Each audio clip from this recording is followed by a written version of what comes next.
Amazing show tonight. We're very lucky also because we have team coverage. We have Charlie King and Rick Burkhardt. So first of all, a big round. And they are no strangers to People's Voice Cafe. And what I want to say is that the special treat we have is that they're both going to be teaming up for both acts. So we have a lot to look forward to. So just a little bit about each of them. I'm sure many of you already know both of them. So Charlie King is a musical storyteller and political satirist. He sings passionately about the extraordinary lives of ordinary people. And he's at the heart of American folk music for, wow, more than 40 years. And he's been writing songs for that long as well. And his songs have been performed by many folk greats. So that's some things that if you didn't already know that about Charlie, and as well as his strong social conscience, you know it now. And Rick Burkhardt, we're very lucky to have Rick with us. Rick is an Obie Award-winning songwriter, composer, playwright. That's it.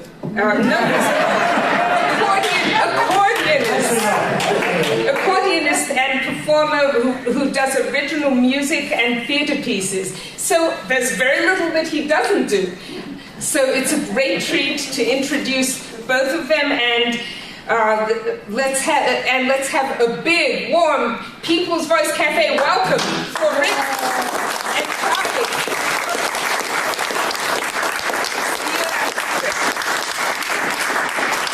Thank you, Veronica.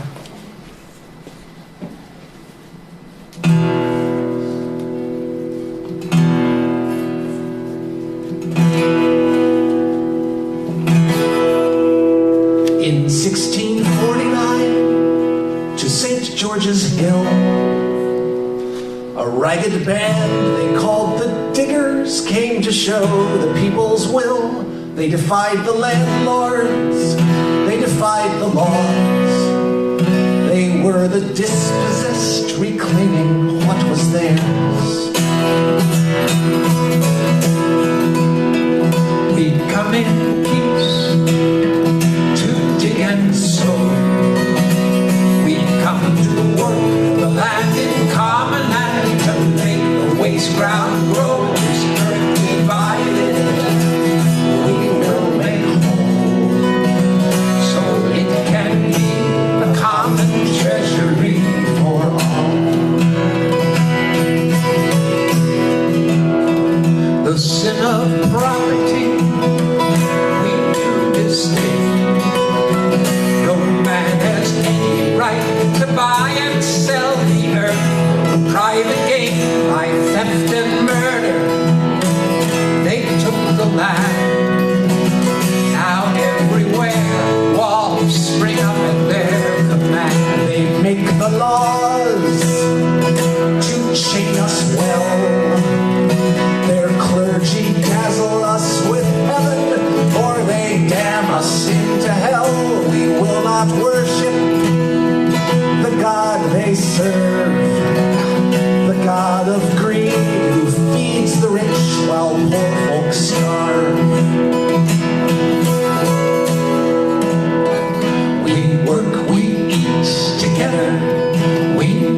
orders came to cut them down.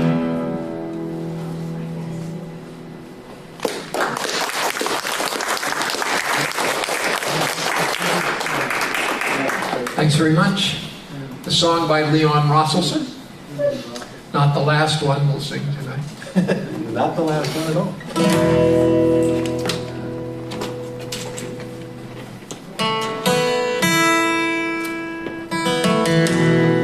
So Kate calls me up from her job at the food court, one pita pouch away from flying off the handle, 'cause the food court's playing this corporate college radio station. And Kate's not allowed to turn it off or change the channel, and according to Kate, who is not known for hyperbole, she's heard the same 6 songs like 15 times tonight, and every single one of those songs has made a special point of telling her in every single chorus that it's all right. Oh, it's all right, baby, it's all right. Down at the food court you can see why they're annoyed. Kate says, what's all right? Can you prove it's all right? Say it one more time and I just might get paranoid. 'Cause it's not all right. It's not all right. It's not even slightly all right. And I don't blame it.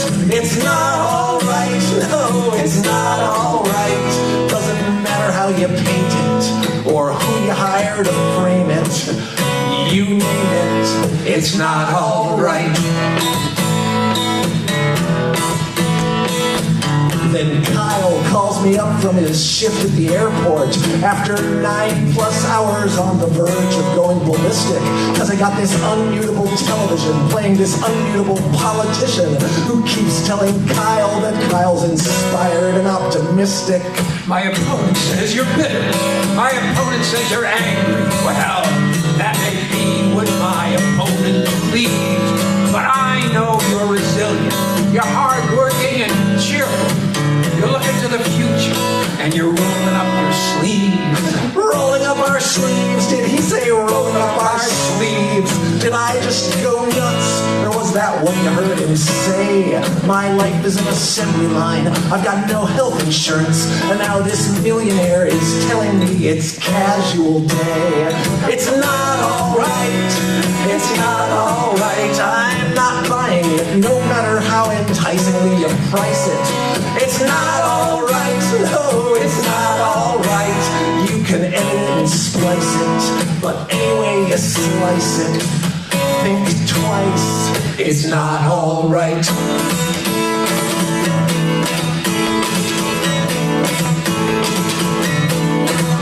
And now the emperor is appearing every night on every station, wearing his traditional imperial regalia, which means not only does he have no clothes on whatsoever, he also seems to have no genitalia. He says the war is going great, and we're not committing torture, and if we are, we're saving you from terrorist attacks, and food is getting cheaper, and the climate isn't changing, and Americans aren't racists anymore, except for blacks, and prominent economists agree that all we have to do to strengthen our economy is keep saying it's strong, and Americans are happy, and the whole world loves us, and our only real problem is our sleeves are too long.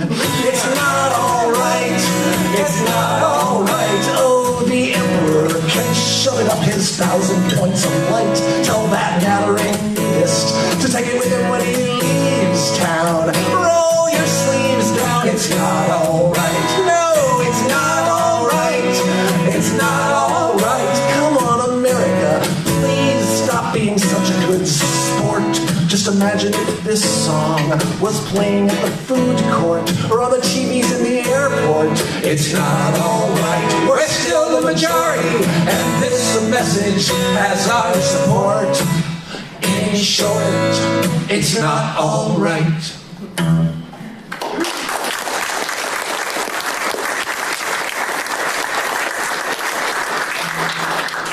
So, you know, as folk singers, we're sort of expected to sing songs that are, you know, songs of hope, songs of inspiration, and that was a different kind of song. It's a song for, you know, all the things that you can do when you're grumpy and irritable.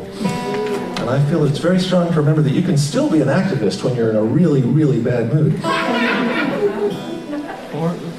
So, what was that? Another Leon Rosselson song? Yeah, it's not quite as, well, a little more cheerful than the last one, but not much. Don't give it away.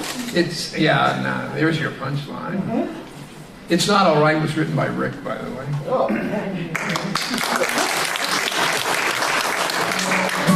Used to play that song on the accordion. This is a true story.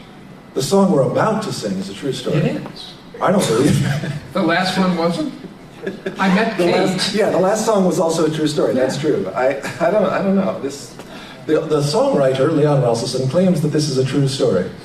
I have reason to doubt it. But anyway, this is a great song. It's a great story song, and it starts with the word picture. It instructs you to picture some things, and I strongly recommend that you, in fact, do this. You turn on the director's video camera in your head, and you actually picture these things, because this song will take your mental pictures on a wild ride. Picture, if you will, a poet seated at his writing table, catching butterflies of beauty in his silken net of words, musing on love's fleeting raptures and the long-lost joys of boyhood and the terror of time passing like the beating wings of birds.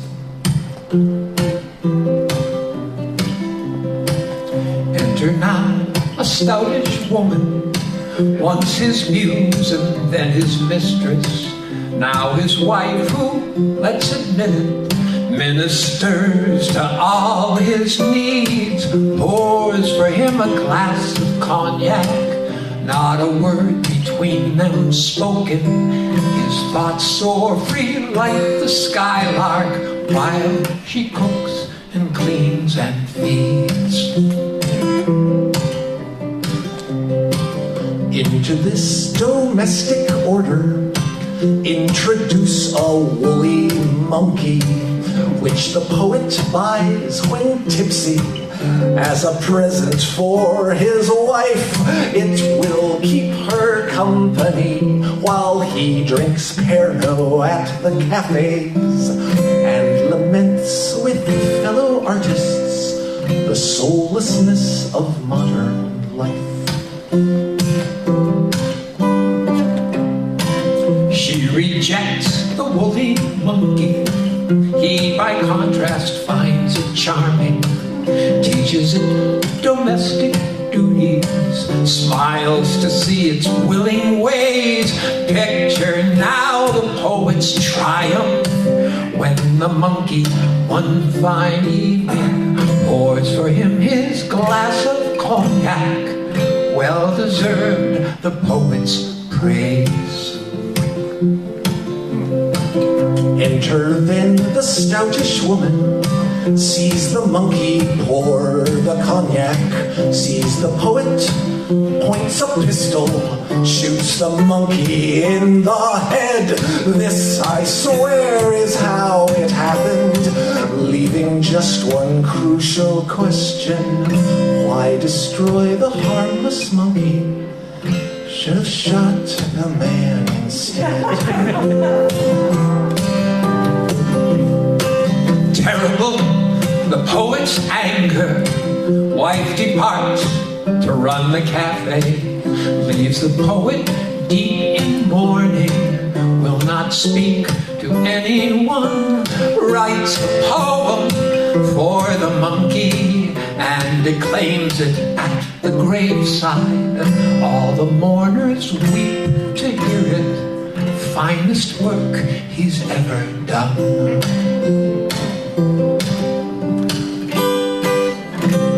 Picture once again the poet seated at his writing table, pours pours himself another cognac, searches for the inner light. Muzzily, he muses sadly on the fickleness of women and the monkey's tragic fate, and why he can no longer write.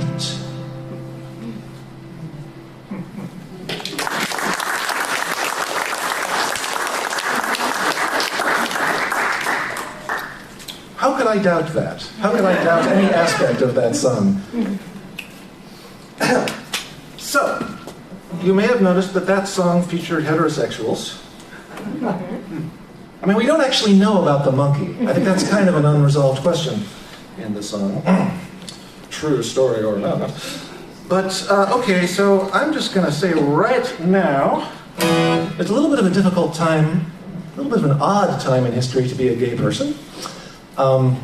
Maybe there haven't been too many times in history where it wasn't odd to be a gay person, but this one is particularly odd. I suppose you all know about the, it's called the Don't Say Gay bill, colloquially, in Florida. Does anyone know what it's called, like, officially? It's good that you don't know this. It's called the Parental Rights in Education Act. Parental rights. Okay, so the whole thing is based on the notion that it's, that, you know, if children are exposed to anything that has the word gay in it, apparently, they will become gay, they will be turned gay. Which, of course, is then based on the sort of concept that it's possible to turn someone gay, which was something I kind of thought we debunked a little while ago. And, you know, no offense to anyone here, but if it was possible for gay people to turn straight people gay, there wouldn't be any of you left. I mean, they say, what, that gay, lesbian people are like 10% of the population? That means that each of us has to do 9 of you. And, you know, that's going to take less than 2 weeks. So, I'm just trying to work this stuff out in my head, and a little song came bursting forth, and here it is.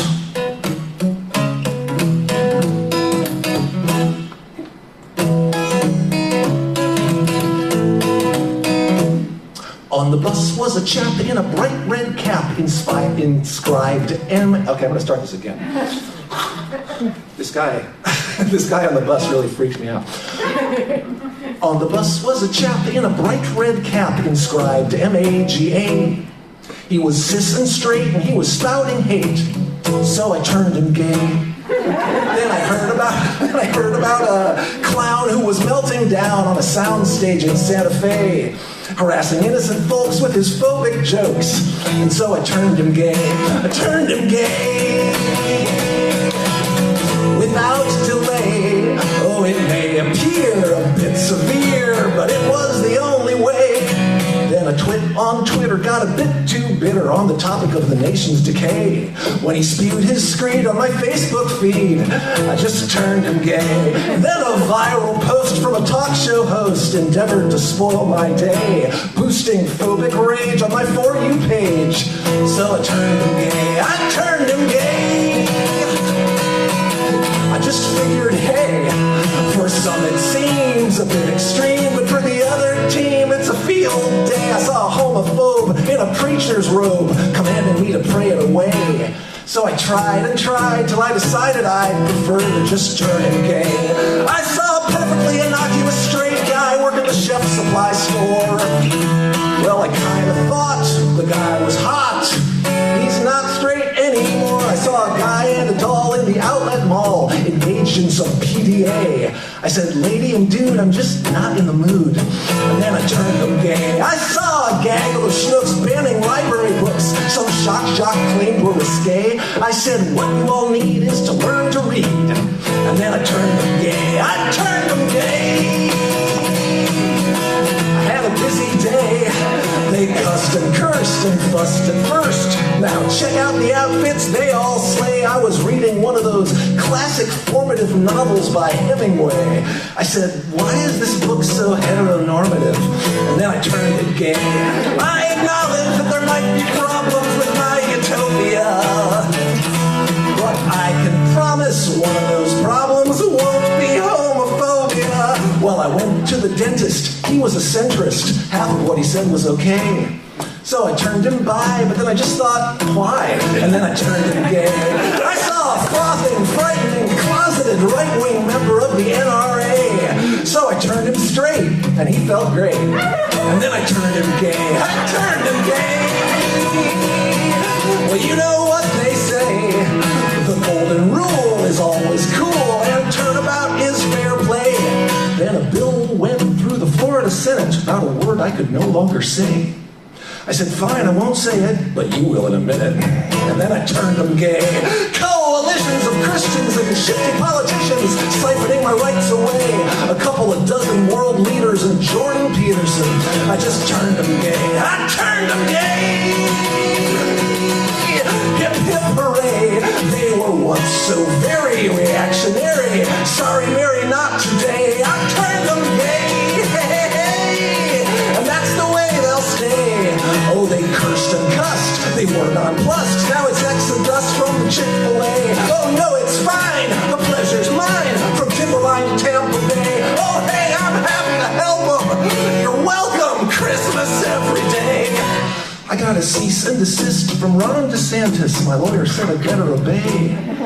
I thought, okay, Ron, game on. And then I turned him gay.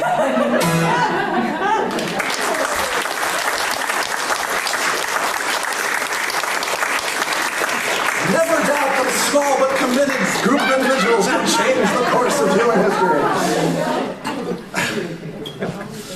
That's a true story.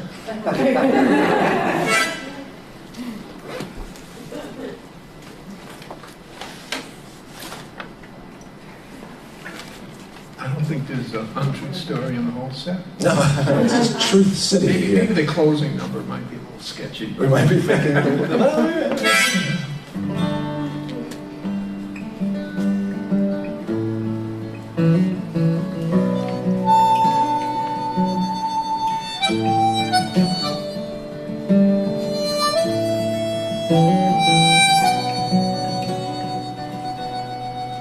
The moment you step in a street, you've stepped in before. The moment the squad car opens its door. The moment your hands go up in the air and you go down. A moment of silence for Michael Brown.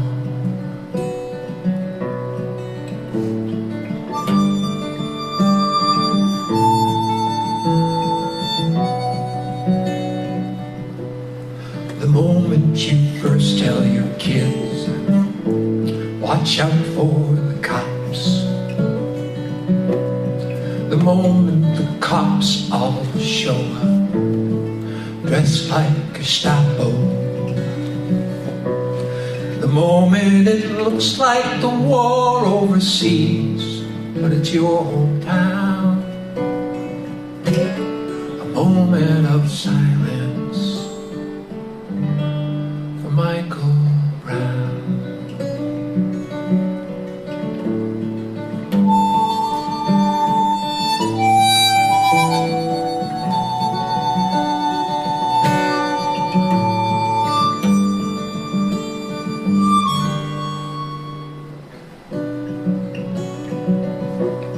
The moment the anchorman calls you a thug and forgets to frown. The moment they don't run the photo of you in your graduation gown. The moment they ask why your family and friends can't take it lying down.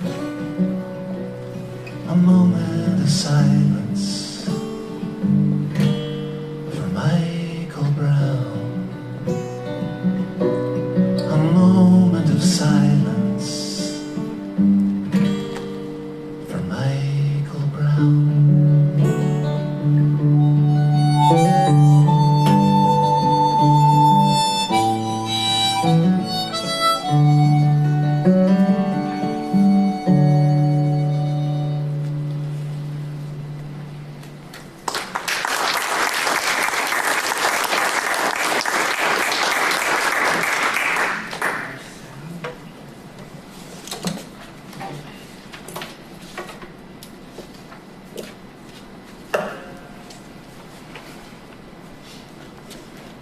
Remember Bob Edwards?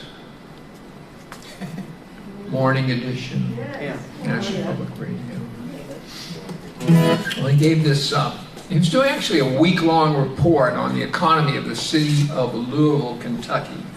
And this was like episode 3, and it really woke me up that morning.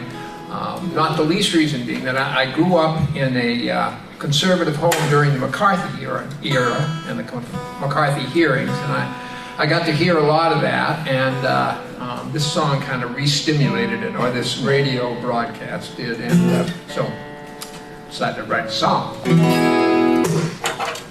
Are you there? Just about with you. Woohoo!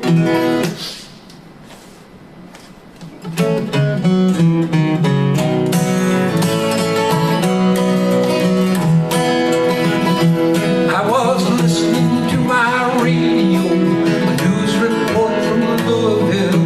American Express thought they might build a factory to make and track their credit cards. 2,000 jobs for honest and hard-working folk who never use the cards they make all day.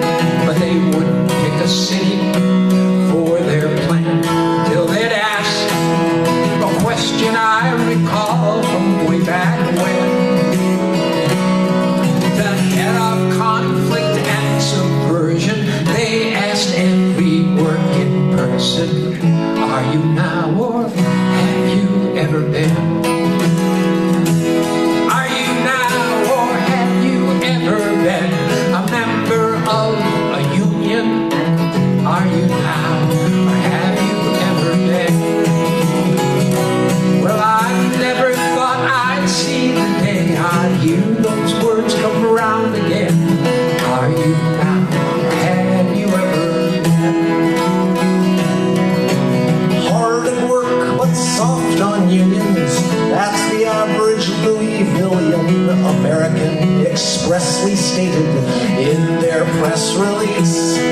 Their site selection test committee recommends some other city where business rolls in profits and unions rest in peace. And every day that question grows a little more familiar as another union battle flag descends. Ask any airline traffic tracker, copper miner, or meat packer, are you now or have you ever been? Are you now or have you ever been a member of a union? Did your father, mother, sister, brother wear a union pin? I never thought I'd see the day I'd hear those words come around again. Are you now or have you ever been? Corporate planners dutifully bought the folks in Louisville a one-way nowhere fare on the American Express. Will we leave the drive-in to the bosses, make concessions, take the losses? This union's got to disappear in railroad blues. Unless we dare to use the power we've been sitting on for years, we are strong enough to call their bluff, my friend. They can take their lousy plant and shove it. Yes, I'm union, damn proud of it. I am now and I have always been. Are you now or have you ever been a member of a union with your sisters and your brothers? Will you struggle to be free? When the question comes around, will you stand in solidarity? Say, I am now and I will always be. Are you now or have you ever been a member of a union? Are you now or have you ever been?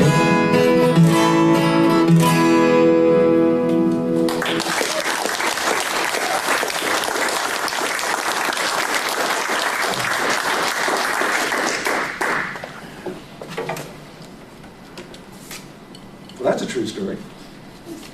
It is. And it kind of doesn't seem like it goes out of date either. Yeah, a couple of recent news stories might have called that to mind. Our senator did not vote for that. Oh, really? No. Elizabeth Warren. Didn't vote for it? Didn't you vote for it? No. No. Did Marco Rubio? Does anyone know? I don't blame you if you don't know what Four Marco senators, Rubio is. Marco Rubio, Ted Cruz, Bernie Sanders, Elizabeth Warren, voted against Wow. the contract. I say wow because Marco Rubio tweeted that he would never vote for something that was so clearly damaging to workers' rights. And I was like, I'm not sure I fully believe that never is the word for that. But okay. Good moment for Marco Rubio. I'm sure he's developing into a fine gentleman. The broken clock syndrome. Oh, Are you enjoying it? Percussion. yeah. So, if being gay is weird these days, being trans is maybe, I'd say, 2 or 3 times as weird. And it's hard to keep track of all of it. One thing I'm absolutely sure is that a lot of right-wingers are making a lot of noise about how concerned they are about fairness in, like, high school girls, water polo, exactly, which is not something that they ever expressed before. And I read a pretty charming article, actually, by a woman, a cis woman, who is on the U.S. Olympic swim team. And I guess apparently, I don't pay a whole lot of attention to sports, as you might guess, but I understand that there was a trans woman who won some sort of Olympic swimming event maybe last summer, and the right wing was just completely very concerned about this. And this woman wrote an article, a person who was on the same team as the trans woman who won, wrote an article saying, it's really interesting, none of these men have ever actually bothered to watch our sport before. So that's just the kind of climate in which one starts to think a lot about identity, and this is a song about that.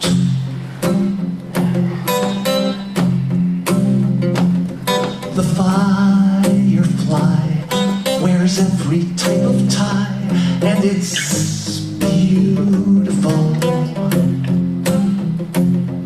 The manta ray selects a negligee, and it's beautiful. And I've got no idea if it's a man or a woman, in between or neither or both. If it's pink or blue, I don't know, I don't need to, even when it takes off its clothes. The pollywog inclines toward the frog, and it's beautiful. The polymath climbs dripping from the bath, and that's beautiful.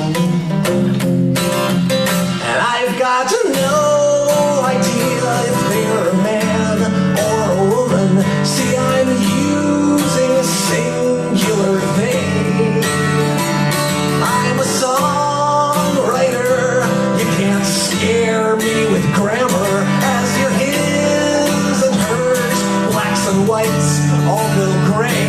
Fan your feathers out, your fluffy feathers out, your funky feathers out.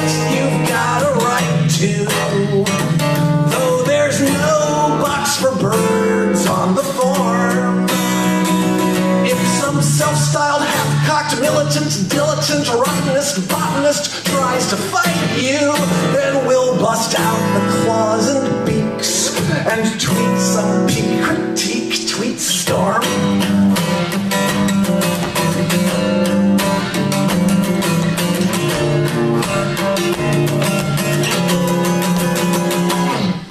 The doctrine squad complains how they and God think we're blasphemous. They glare, they gloat, they swear we're getting smoked for being fabulous. Yeah, well, they're the ones who got kicked out of Eden. It was their original sin. And their paradise isn't so much a garden as a country club. Even they can't get in if you can't have fun with your own evolution. If your castle can't bridge your moat, if it all comes down to your fear of a pronoun and you wear that fear like the horns on a goat, then you've got no idea if I'm a man or a woman, and you won't be making the call. My identity, flux or fluid, Demi or Envy, it most definitely isn't your choice at all. The mastodon grows up into a swan, and the waterfall wraps in its misty shawl, and the introvert tries on a different shirt, and the garden gnome leaps naked through the foam, and the caribou gives all its hair to you, and you're beautiful, beautiful, beautiful.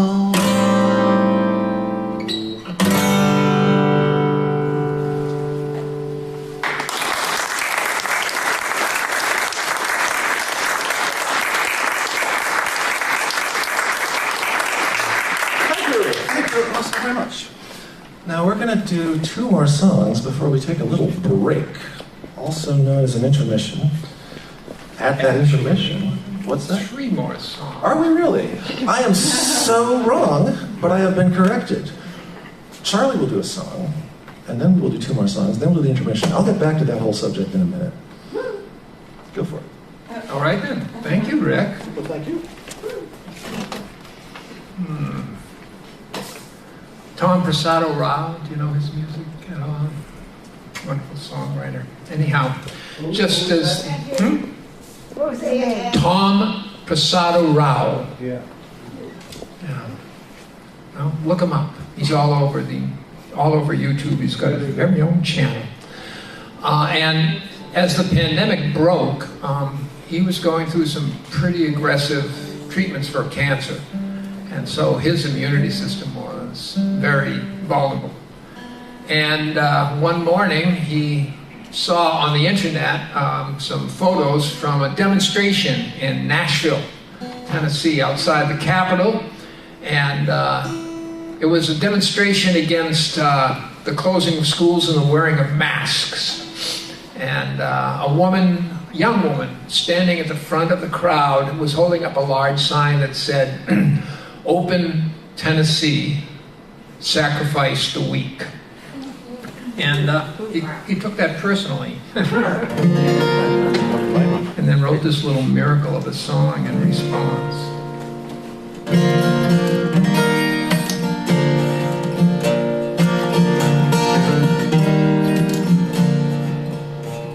You hold up your protest sign. It feels like the end of time. It's looking real tough tonight in the land of the free. It's right on my Facebook feed, all there for the world to read. And my heart starts to bleed. So this is from me. Whoever you are, whatever you've done, it's nothing that you can't overcome. Whatever it is that you're going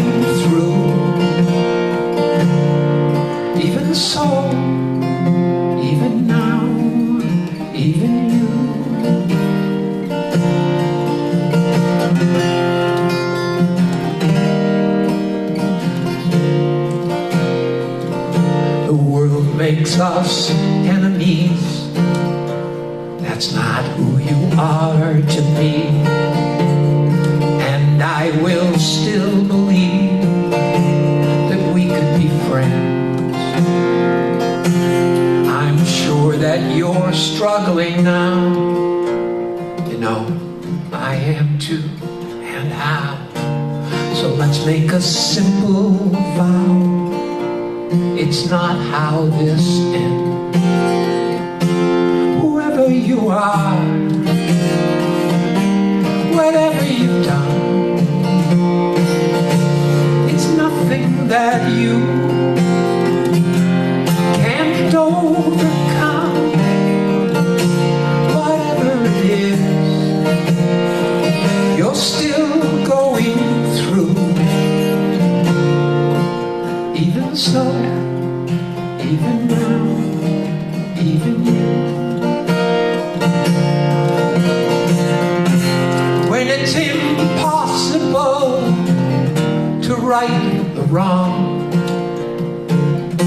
there's still a refuge where we both belong. And wherever that is, we'll make it through.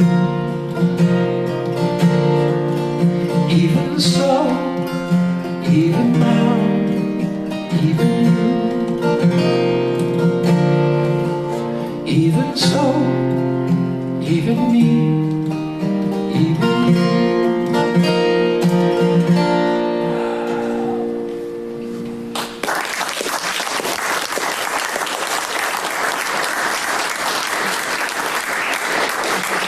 Now we have 2 more songs. Well, actually, now we have 3 more songs. No, I'm just kidding. 2. And here's the trick thing is that we're going to sort of go seamlessly from one into the other. So it's going to seem kind of like one song, which is what I meant earlier when I said we had 2 songs. And then what happened? Then we have an intermission, and at this intermission, you will find that there are these small, sort of pendant-like objects being sold right in I assume out in that hallway. Yes, they're called compact discs. They are circular, and they are indeed relatively compact. I can't remember, what are you supposed to do with them? Oh, they have music on them, and you can plug it into your, Bluetooth, whatever, and it will make music. So those are some CDs of Charlie's mostly, and then there's one CD of some concerts that Charlie and I did with our friends Karen Brando and Andy Grisovich about 14 years ago in Iowa and San Diego. Remember when we used to go to other places and do things? Totally outdated material. Oh yeah, if only. You wouldn't believe. It's like, you write these songs and you hope that they're going to go out of date, and then what happens? 10 years later, you're still singing them. Going to go back to the sort of flora and fauna motif for a moment here.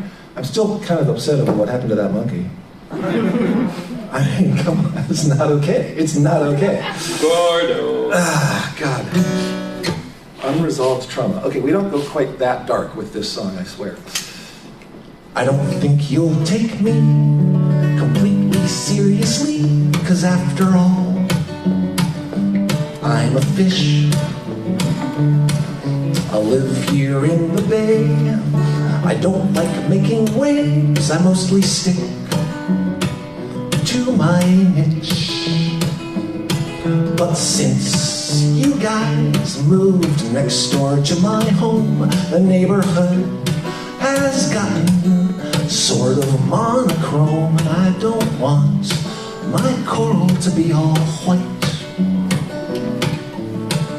Little bit of white, that might be alright, but I don't want my coral to be all white. I saddle up my seahorse and ramble through the resource that your sea O2 depletes. You come for local color, which every day gets duller as you turn up the heat. You drove here from the city for community outreach. Your diversity committee looks like you bathe in bleach. So now we've got a beach besieged by blight. I understand this might sound slightly impolite, but I don't want my coral to be all white. We've heard what you're doing to the forest. There's a motion from the ocean floor. Here comes the choral chorus.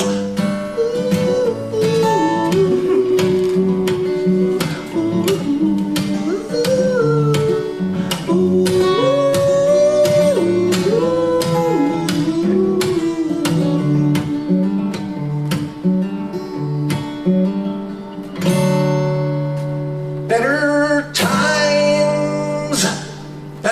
times will come. Better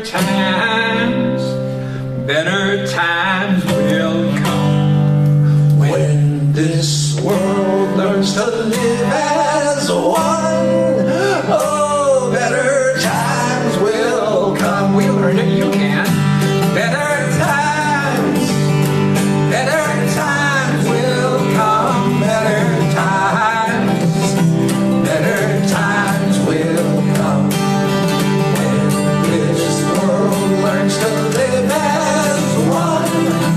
Oh, better times will come.